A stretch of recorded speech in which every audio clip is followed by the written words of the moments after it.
नमस्कार, TV 27 news देख रहे हैं आप और मैं हूं आपके साथ दिनकर आनंद। और अब बात करेंगे मध्य प्रदेश की। लोकसभा चुनाव 2024 की तारीखों के ऐलान के लिए दिल्ली के विज्ञान भवन में चुनाव आयोग ने प्रेस कॉन्फ्रेंस की। लोकसभा के साथ आंध्र प्रदेश में 13 मई, अरुणाचल और सिक्किम में 19 अप्रैल को वोटिंग होगी।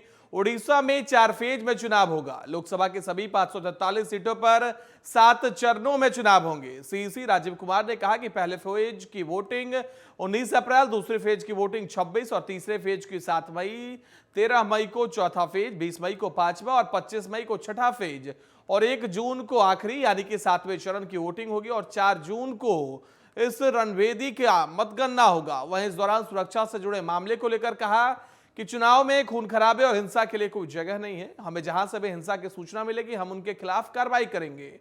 उन्होंने कहा कि हिंसा के खिलाफ सख्ती से निपटने के लिए पिछले 11 चुनावों में 3400 करोड़ रुपए जब्त हुए। पैसा बांटने पर लोगों पर कार्रवाई की जाएगी।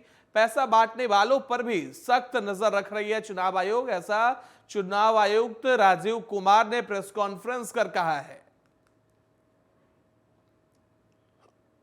7 एक नया प्रयोग हम इस बार कर रहे हैं। वी आर एस्टेब्लिशिंग, हम बिल्कुल डिटरमिन्ड हैं इस बार मसल पावर को कम करने के लिए। चुनावों में हिंसा का कोई स्थान होना नहीं चाहिए और ब्लड बाथ बिल्कुल नहीं होना चाहिए। जहां भी हिंसा बची है, चाहे वो प्री पोल हो, चाहे वो ड्यूरिंग कैंपेनिंग हो, चाहे वो पोस्ट पोल हो, we are committed to kind of be very very alive to this situation. और सोशल मीडिया के बारे में आप सबसे भी एक अपील है कि थोड़ा देख लें, मतलब जो आया उसको आगे नहीं करना चाहिए। इसमें एक बहुत बड़ा झूठ का बाजार भी है। मैं इसके बारे में सोच रहा था तो मैंने कुछ चंद लाइनें लिखी थी जो आपको बताना चाहता हूं। झूठ के बाजार में रौनक तो बहुत है, गोया बुलबुले जैसी तुरंत ही फट जाती है। पकड़ भी लोगे तो क्या हासिल होगा सिवाय धोखे के। तो वहीं लोकसभा चुनाव में का बिगुल बज चुका है। आपको बता दें कि 7 चरणों में देश में मतदान हो रहे हैं। वहीं मध्य प्रदेश की बात कर ली जाए तो 4 चरणों में पूरे प्रदेश में मतदान होगा। पहले फेज में 6 सीटों पर वोटिंग करवाई जाएगी। साथ ही उन 6 सीटों को अगर आपको बता दें तो सिद्दी, शहडोल, जबलपुर, मंडला, बालाघाट और छिंदवाड़ा सीट पर पहले चरण में वोटिंग की जाएगी। तो बड़ी जानकारी आपके साथ साझा कर रहे हैं। जहां देश में लोकसभा चुनाव 7 चरणों में होगा, 4 जून को काउंटिंग होगी। वहीं मध्य प्रदेश की 29 लोकसभा सीटों के लिए 4 चरणों में वोटिंग होगी। आपको बता दें कि पहले चरण में 19 अप्रैल को 6 सीट पर वोटिंग करवाई जाएगी। वहीं दूसरे चरण में 26 अप्रैल को 7 सीट, तीसरा चरण 7 मई को होगा जिसमें 8 सीट और आखिरी चरण यानी कि 13 मई को 8 सीटों पर वोटिंग होगी। मध्य प्रदेश में इस बार 5,63,40,000 मतदाता अपने मतदान का इस्तेमाल कर सकेंगे। वहीं आपको बता दें कि पहले फेज में किन किन सीटों पर वोटिंग होनी है, उन सीटों का जिक्र कर ले तो सिद्दी, शहडोल, जबलपुर, मंडला, बालाघाट और छिंदवाड़ा वो सीट है जहां पहले फेज में वोटिंग होनी है। पहले फेज में हॉट सीट छिंदवाड़ा पर वोटिंग होगी। आपको बता दें कि छिंदवाड़ा से जहां पूर्व मुख्यमंत्री कमलनाथ के बेटे नकुलनाथ सांसद है, वहीं आपको बता दें कि इस बार बीजेपी ने छिंदवाड़ा में विवेक बंटी साहू को उतारा है। साथ ही आपको बता दें कि पहले फेज में आज 6 सीटों पर वोटिंग होनी है मध्य प्रदेश में, जिसमें बालाघाट, छिंदवाड़ा, शहडोल शामिल हैं। आपको बता दें कि बीजेपी ने पूरे मध्य प्रदेश में 14 नए चेहरे उतारे हैं। बीजेपी ने सभी 29 सीटों पर उम्मीदवार घोषित कर दिए हैं। वहीं पहली सूची में बीजेपी ने 24 और दूसरी लिस्ट में 4 नाम घोषित किए। इस बार पार्टी ने 14 नए चेहरे उतारे। वहीं अगर कांग्रेस की जिक्र कर ली जाए तो कांग्रेस ने महज अब तक 10 प्रत्याशी घोषित किए हैं, जिनमें कांग्रेस ने अपने 3 विधायकों को भी टिकट दिया है।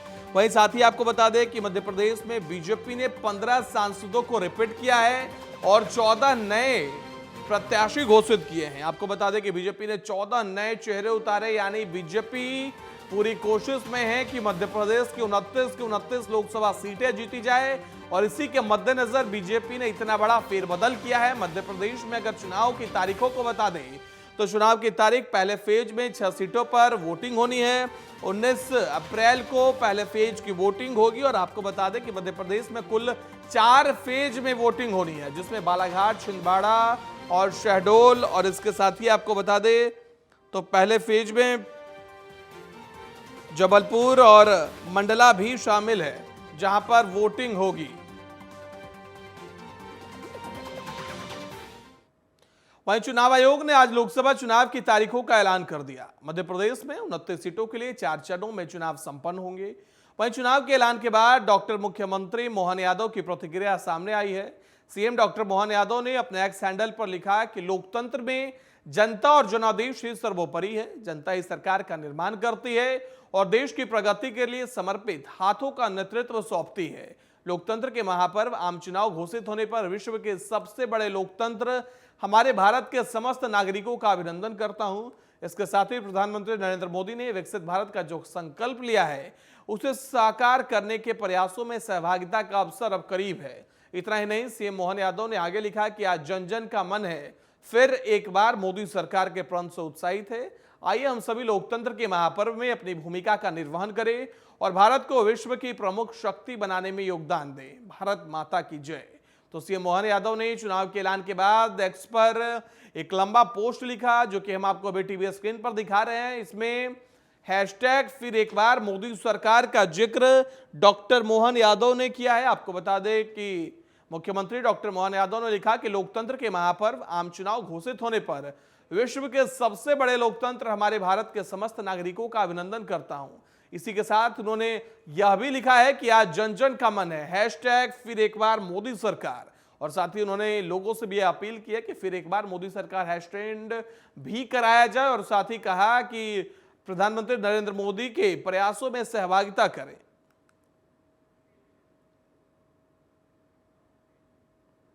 ग्वालियर नगर निगम की पीएचई शाखा में हुए घोटाले में 9 महीने से फरार चल रहे मास्टरमाइंड पंप ऑपरेटर हीरालाल को पुलिस ने इंदौर से गिरफ्तार किया है। इस घोटाले का खुलासा जुलाई 2023 में हुआ था। मामले का खुलासा होने के बाद बुरार थाना पुलिस ने हीरालाल के खिलाफ एफआईआर दर्ज की थी। हीरालाल ने अपने सहयोगियों के साथ मिलकर फर्जी खातों में 18 करोड़ 92 लाख रुपए ट्रांसफर किए हैं। वो अपने परिवार को इंदौर में शिफ्ट करने की फिराक में था, लेकिन पुलिस ने मुखबिर की सूचना पर उसे इंदौर में दबोच लिया। फिलहाल पुलिस घोटाले के मास्टरमाइंड से पूछताछ में जुटी हुई है। पुलिस को इससे और भी कई खुलासे होने की उम्मीद है। देखिए, ये केस बेसिकली गबन से संबंधित है। पीएचई डिपार्टमेंट्स का जो पैसा था वो अलग अलग अकाउंट्स में उस समय जो अधिकारी वहाँ पदस्थ रहे थे उनके द्वारा अपना डीडीओ की पावर का यूज़ करते हुए कई फेक अकाउंट्स में और कई एम्प्लॉयज़ के अकाउंट में ट्रांसफ़र हुआ था। अभी तक इन्वेस्टिगेशन हुई है, उसमें लगभग 18 करोड़ के आसपास जो पीएचई डिपार्टमेंट का जो शासकीय पैसा था उसके गबन का मामला है। वहीं उधर इंदौर में शराब की दुकान को बंद करने की मांग को लेकर लाठी डंडे से लैश होकर महिलाओं ने प्रदर्शन किया। साथ ही महिलाओं ने लेकर शराब दुकान के बाहर शटर गिराकर प्रदर्शन किया और शराब की दुकानें बंद करने की मांग की। सूचना मिलने पर मौके पर पहुंची पुलिस पूरे मामले की जानकारी ली और महिलाओं को आश्वासन दिया कि बोर्ड तो हटा दिया है, लेकिन अब जो नई दुकानें खुली है उसे भी हटाने को लेकर काम किया जाएगा।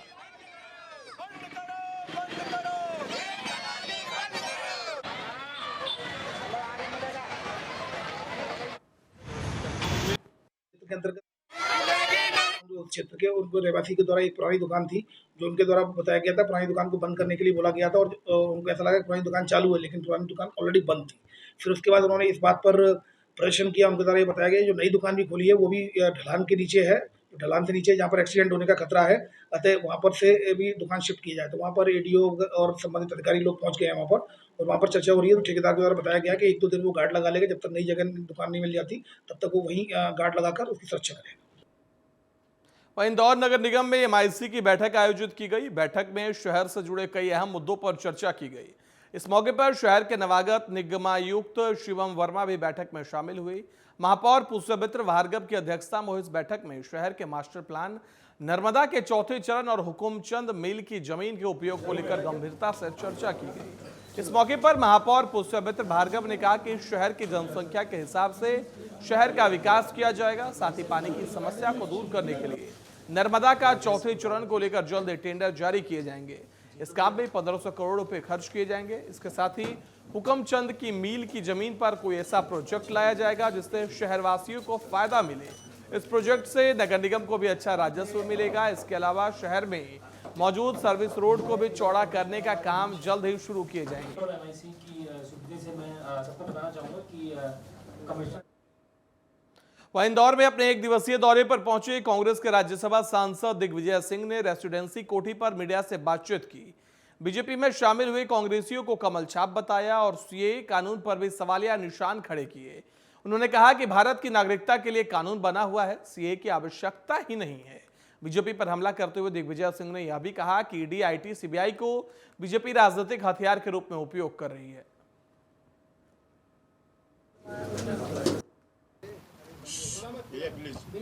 आदरणीय साथियों,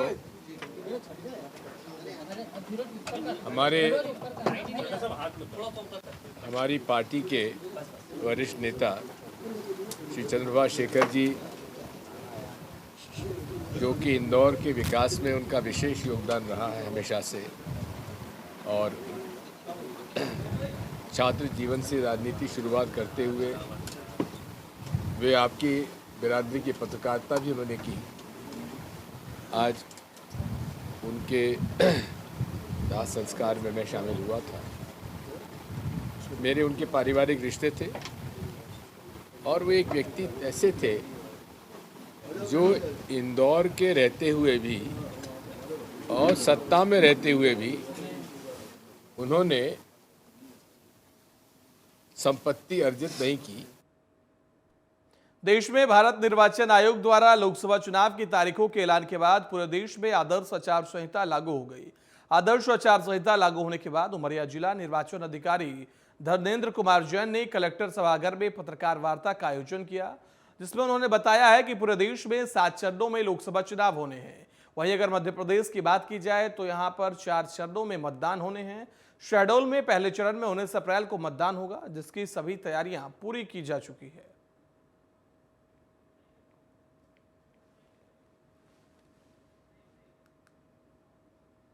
बढ़ते अगली खबर की ओर। लोकसभा चुनाव की आचार संहिता लगते ही ग्वालियर पुलिस पूरी तरह से चुनावी मोड में आ गई है और अपनी तैयारी पूरी कर ली है। शहर के संवेदनशील इलाकों में फ्लैग मार्च से लेकर चुनाव के दौरान माहौल बिगाड़ने वाले गुंडों तक को चिन्हित कर लिया गया है। पड़ोसी राज्य राजस्थान और उत्तर प्रदेश के सीमावर्ती जिलों की पुलिस से उन बदमाशों की सूची साझा कर दी गई है जो रहने वाले ग्वालियर के हैं, लेकिन चुनाव के दौरान पुलिस से बचने के लिए पड़ोसी राज्यों में छिप जाते हैं। दूसरे राज्यों के बदमाशों की सूची भी ग्वालियर पुलिस को दी गई है।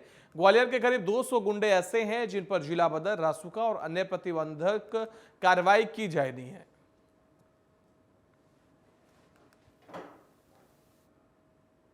वहीं प्रदेश के भ्रष्ट अधिकारी कर्मचारियों पर कार्रवाई का सिलसिला लगातार जारी है। लोकायुक्त द्वारा ऐसे भ्रष्ट अफसरों की धरपकड़ की जा रही है। इस बीच बड़ी कार्रवाई करते हुए भोपाल लोकायुक्त पुलिस की टीम ने बैरसिया तहसील के ग्राम पंचायत रतुआ रतनपुर के सहायक सचिव विनोद सेन को 7,000 रुपए की रिश्वत लेते पकड़ा। रिश्वत की राशि विनोद सेन ने बलराम योजना के अंतर्गत पोखर बनवाने की स्वीकृति प्रदान करवाने के लिए रंजीत सिंह से मांगी थी, जिसके बाद रंजीत सिंह ने इसकी शिकायत एसपी लोकायुक्त मनु व्यास से की। उनके निर्देश पर यह पूरी कार्रवाई की गई और आरोपी को रंगे हाथ पकड़ा गया। इंस्पेक्टर रजनी तिवारी है और मैं लोकायुक्त भोपाल में पदस्थ हूँ।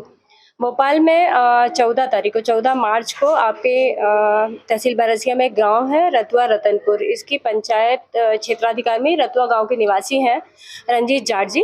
इन्होंने एक एप्लीकेशन दिया था, यह एक प्रोसेस करा रहे हैं। वो मनरेगा में पोखर निर्माण की जो कार्रवाई होती है उसमें लगभग 3.5 लाख रुपए की राशि मजदूरों के लिए और मटेरियल के मिलती है। 15 दिन करीब पहले इसी पंचायत के विनोद सेन करके सहायक सचिव हैं, ग्राम रोजगार सहायक, इन्होंने इनकी फाइल को प्रोसेस कराने के नाम पर वे ऑनलाइन तो प्रोसेस कर दिया, लेकिन वो फाइल। वहीं इंदौर के छोटी ग्वालटोले स्थित ट्रेवल्स ऑफिस में भीषण आग लग गई, जिसमें कई दुकानें जलकर खाक हो गई। आग के भीषण लपटों में ऑटो रिक्शा और कई वाहन भी जलकर खाक हो गए। अभी आग लगने का कारण सामने नहीं आया। वहीं सूचना मिलने पर मौके पर पहुंची दमकल की गाड़ियां आग पर काबू पाने में जुटी हुई है।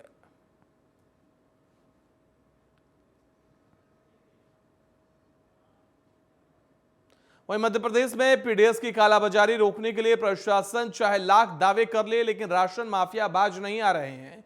ऐसा एक मामला श्योपुर के बड़ौदा तहसील से आया है, जहां पीडीएस के चावल को बेचने के लिए लोडिंग वाहन के जरिए 25 से 30 कट्टे श्योपुर से राजस्थान के बमोरी ले जाया जा रहा था।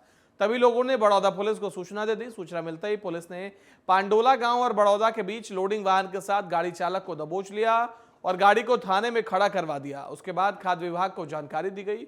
खाद्य विभाग के निरीक्षक सुनील शर्मा ने जब्त किए चावल को सैंपल लेकर कार्रवाई शुरू कर दी है।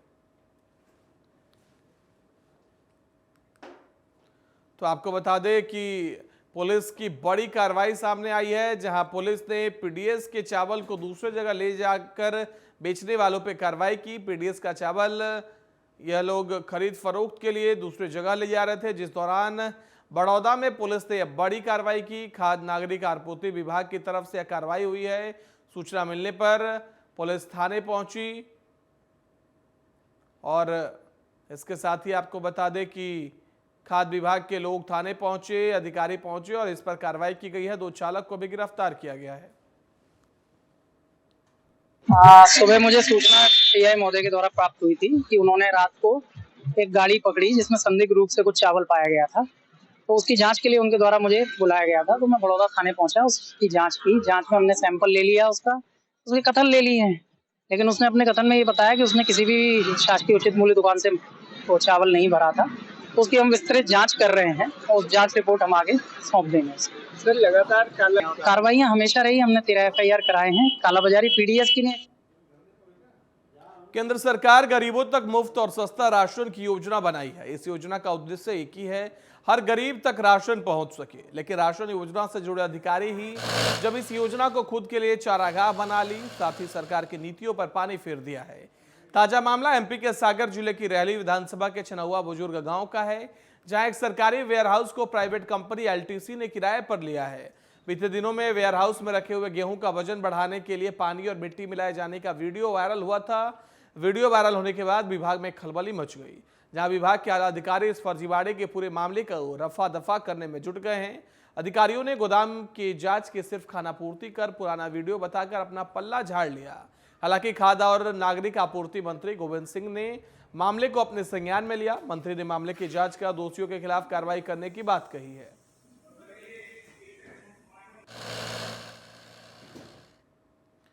तो राशन में मिलावट का पूरा मामला है। आपको बता दें, एलटीसी नामक एक प्राइवेट कंपनी ने इस वेयरहाउस को किराए पर लिया और उसके बाद एक वीडियो वायरल हुआ जिसमें सभी अनाजों में पानी और मिट्टी मिलाने का वह वीडियो था, जिसके बाद मामले को संज्ञान में लिया गया और खानापूर्ति कर मामले को रफा दफा करने की कोशिश विभाग की तरफ से किया गया।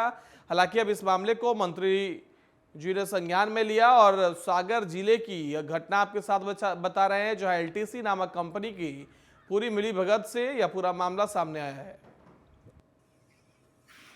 की भी इस प्रकार की शिकायत आती है, तुरंत कार्रवाई की जाए, किसी को बख्शा नहीं जाएगा। कोई भी हो, हमारे विभाग में जब से मैंने इस विभाग को संभाला है लगातार कार्रवाई हो रही है। कहीं भी शिकायत आएगी तत्काल कार्रवाई उस पर भी होगी, बेरोज वाले पे होगी, अधिकारी को सस्पेंड किया जाएगा। अधिकारी कुछ बोलने से बचते रहते हम लोग से, मीडिया से। आप मेरे सामने लाइए, मैं उनको पनिश करूंगा। बुलेटिन में फिलहाल इतना ही। देश दुनिया की बाकी खबरों के लिए देखते रहिए TV 27 न्यूज।